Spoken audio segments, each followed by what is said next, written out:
last bolter.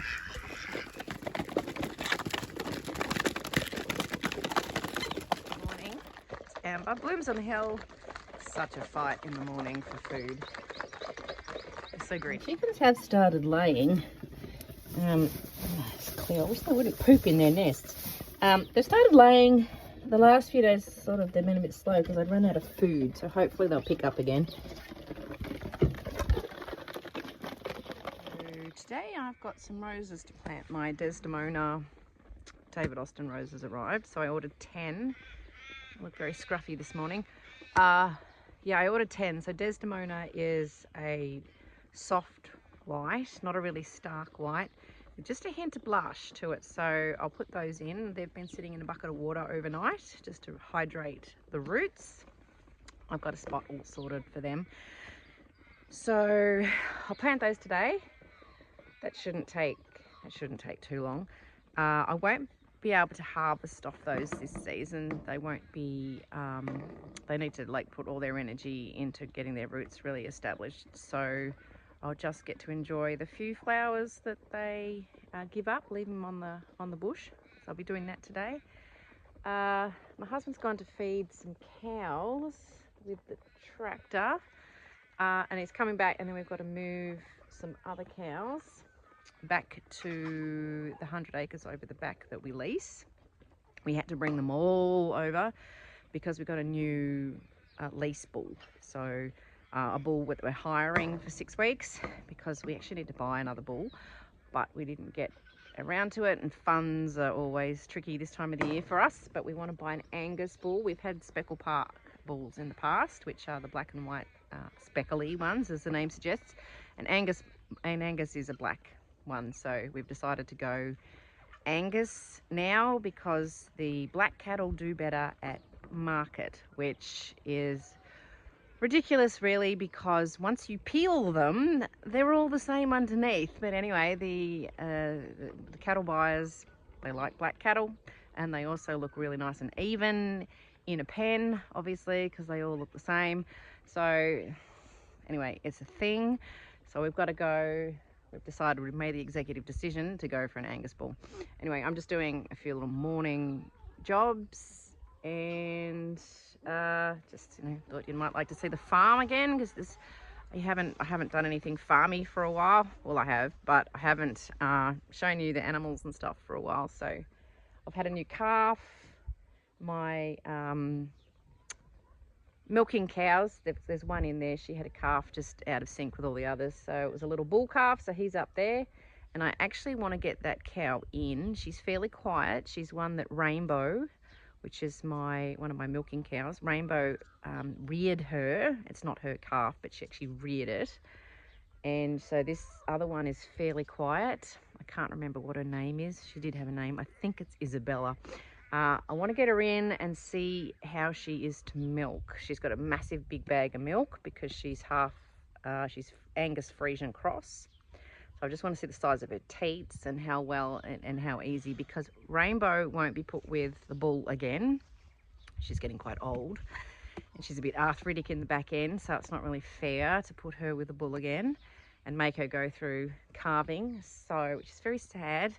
But so I need to get this one in and get her quiet and sort of break her in and all that, so that, but first we've got to check her out. So anyway, good morning, Sabre.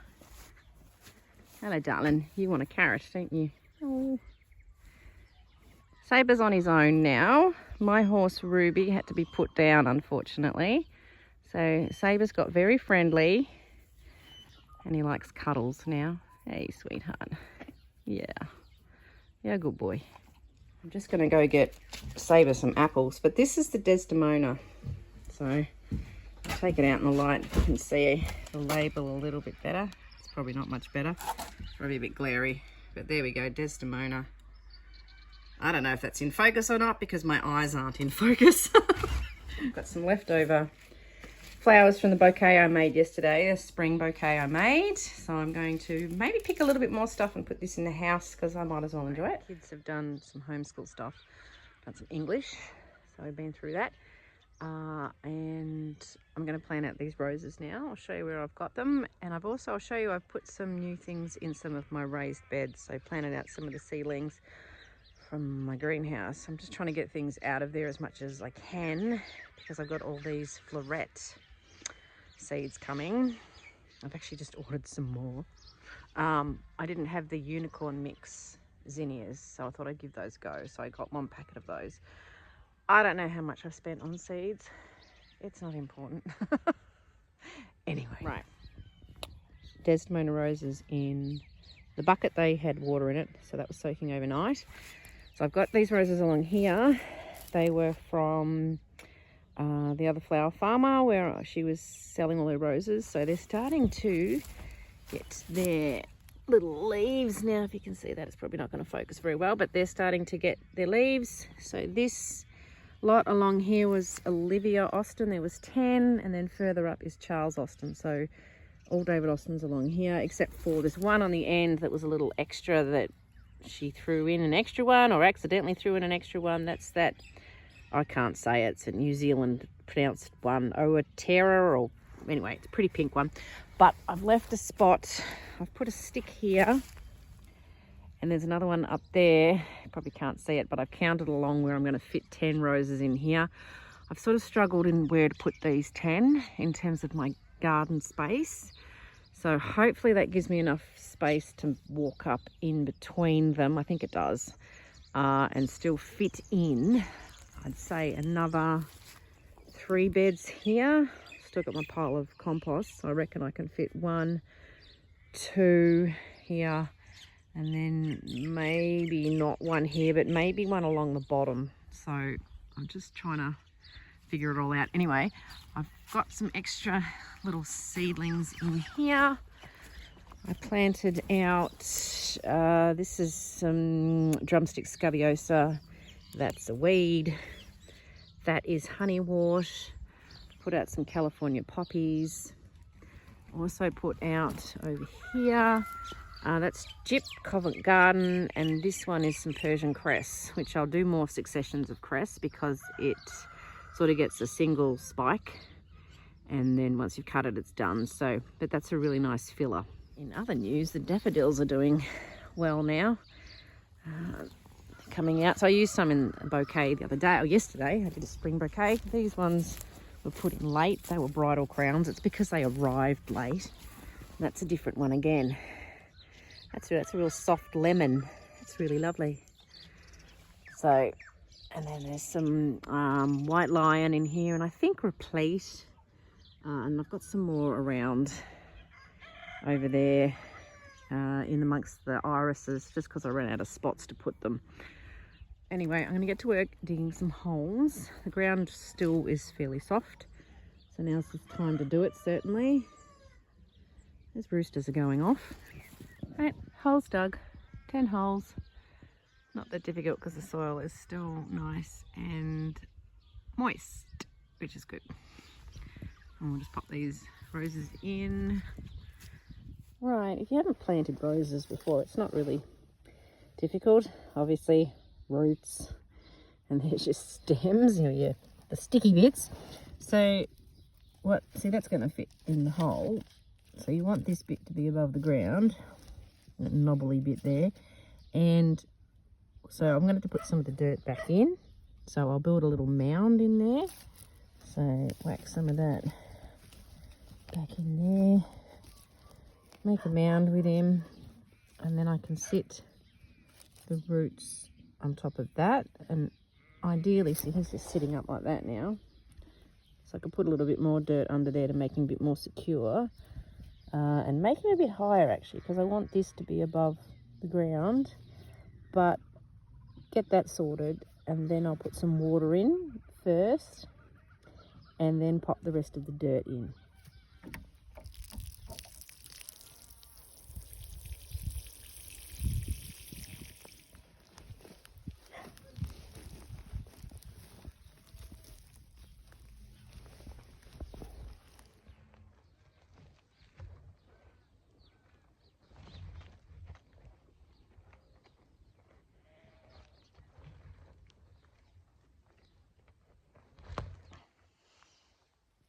right, they're all in. Didn't take that long. It's just started to rain now, but I'll still water them in.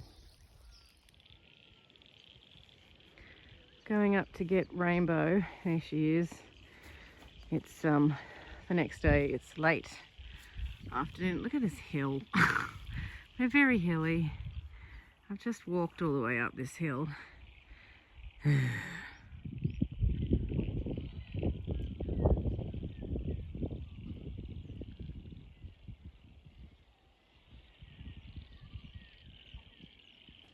Right, it's Thursday. It's one of these videos where it's going on for a while.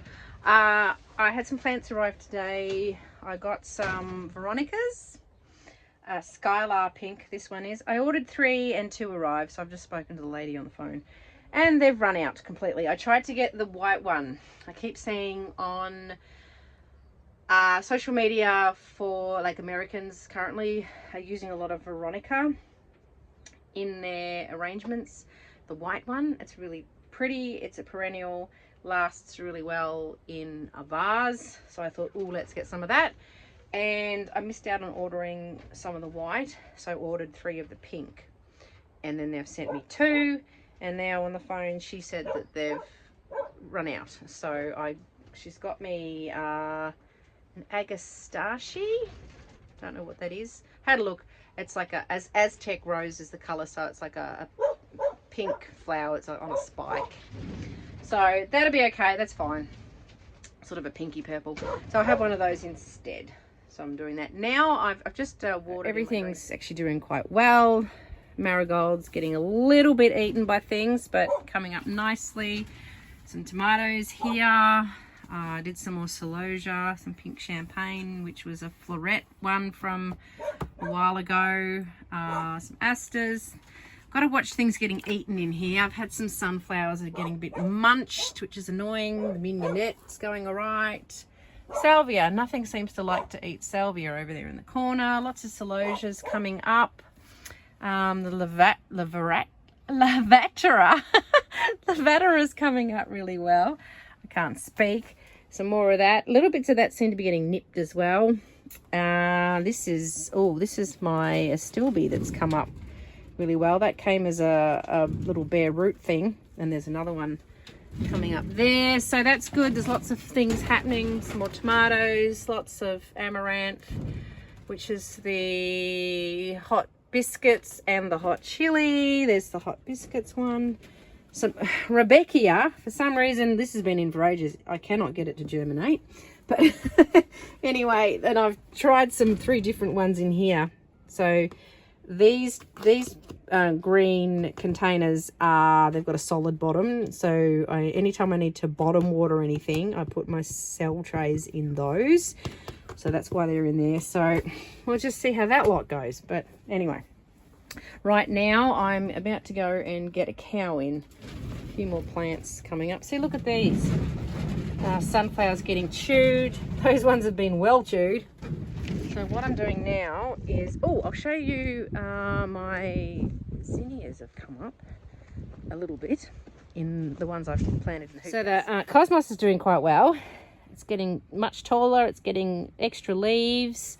Something's attacked that one, but they're doing well in here. It's warm. This tomato we put in a pot seems to have grown, and the zinnias are starting to germinate, so that's nice. So I don't think they're going to be ready for this wedding I'm doing, but anyway, we'll give them a go.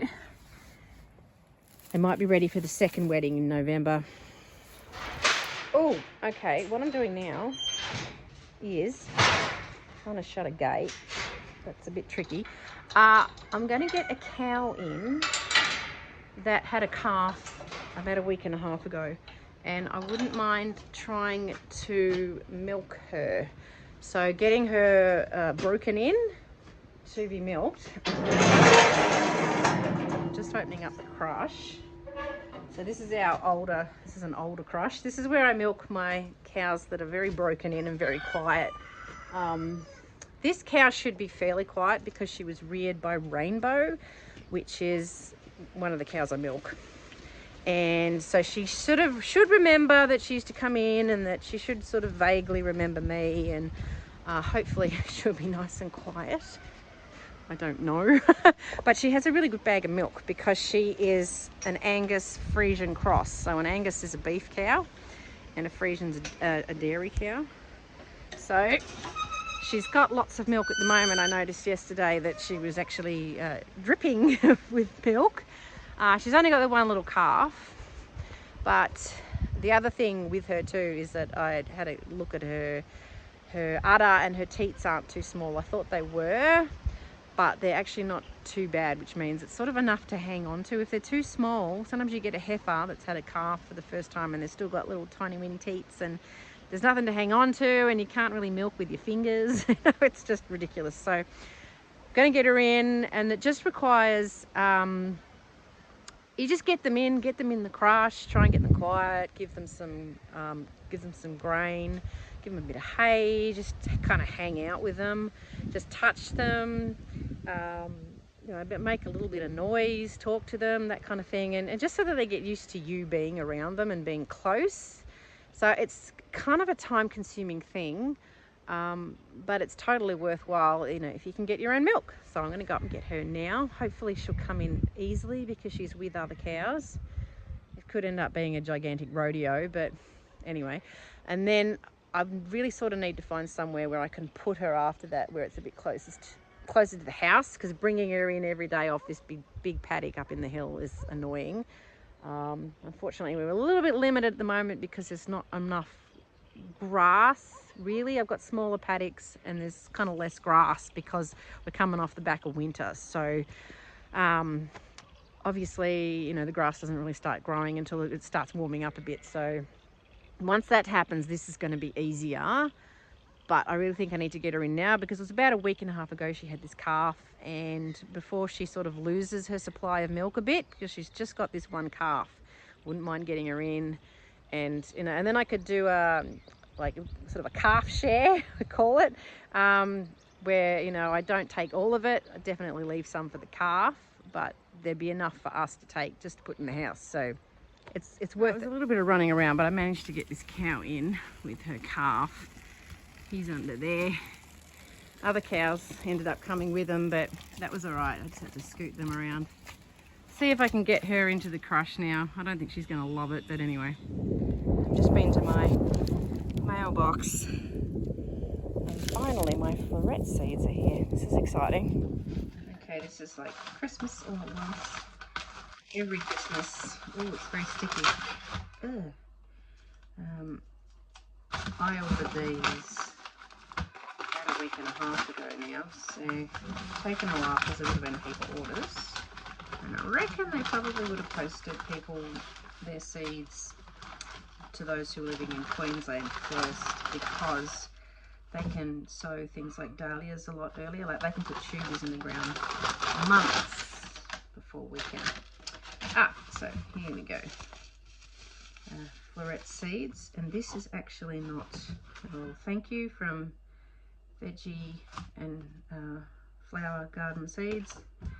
Thank you, yay to Floret Originals. There's the little booklet that Erin made up in regards to it's a guide to growing, so it's all seed starting and lovely pictures and things. Cool, we'll get stuck into that. My invoice, I don't want to know about that. How much I spent.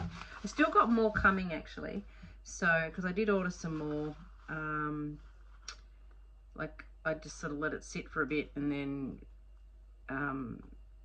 waited to see if they were going to sell out, and let you know, because other people obviously wanted to buy some, and then some varieties just sat there for ages. So I thought, well, might get some extras. So I got Victoria Wedding zinnias and Precious Metals. Look at the colours. Golden Hour, which is lovely. This is Dawn Creek Blush. And then I got Petite Floret's dahlia seeds. So that's from her variety of the dahlia she bred called Floret. So that's all the babies from that. And then one called Bee's Choice, more dahlias. So these are from collected So they're collected from all around her dahlia patch, so all sorts of different varieties. And then I got some celosia. I just got 2 packets of that. So vintage rose with soft colours and one called spun sugar. So I've got lots of other different types of celosia as well. So that's what we've got so far. So that is very exciting. So yeah, so I do have some more. So all up, I think I got 14 packets of seeds from Floret once I get my other orders arriving. And I'll probably sow the celosia, the zinnias. I start them too early here, they don't do so well. So I'll have a think about when I'm going to start those. Probably next month. When we're nearly into September, sort of almost anyway. So I might hang on a couple of weeks. The dahlias, potentially I might sow. Everything's going to get babied so much because these were roughly, on average, about $30 a packet. So if slugs or snails or puppy dogs or chickens or anything destroy these, yeah, that's fingers crossed. Anyway, update on the cow I got in yesterday. She was very quiet, so she's going to be really good to break in, but she didn't want to go down past the crush into the old area where my old crush is, where I normally put my milking cow. She'd got to go in like a narrow gate behind things and past a wall and all this, so it's not somewhere where the cow wants to walk. And she was worried because the other cows, her friends, were outside the gate, so she didn't want to go down away from them. Anyway, in the end she jumped the gate, which is not good because once they know that they can jump, they will continue to do it. But next time what I'll do is I'll get hubby to help, and I will also get another cow in with her. I'll probably get Rainbow in with her because that was actually her surrogate mum, so she'll feel more comfortable then. And we'll just give it another go, but persistence is key. But I just didn't get a chance this morning because hubby went off shearing, so I sort of think it's a 2-person job really. And it was really muddy in there. The cows had been in there and there's cow poop everywhere, but it was super muddy and squelchy. It was one of those situations where I didn't want to slip, with a cow swooping around and her calf in there and her panicking a little bit. She was pretty good. It just gets dangerous, so it was kind of like we might call it quits. And then she was kind of stuck on the gate because she jumped, so she had the gate under her middle and she's like hanging there, and she did manage to get herself off it, but it was like, oh, idiot. Okay, right. So that was what happened there. Anyway, I'll see you again next time, and at some point we'll start sowing these and wait for the next lot, and it's going to be a beautiful summer. See ya.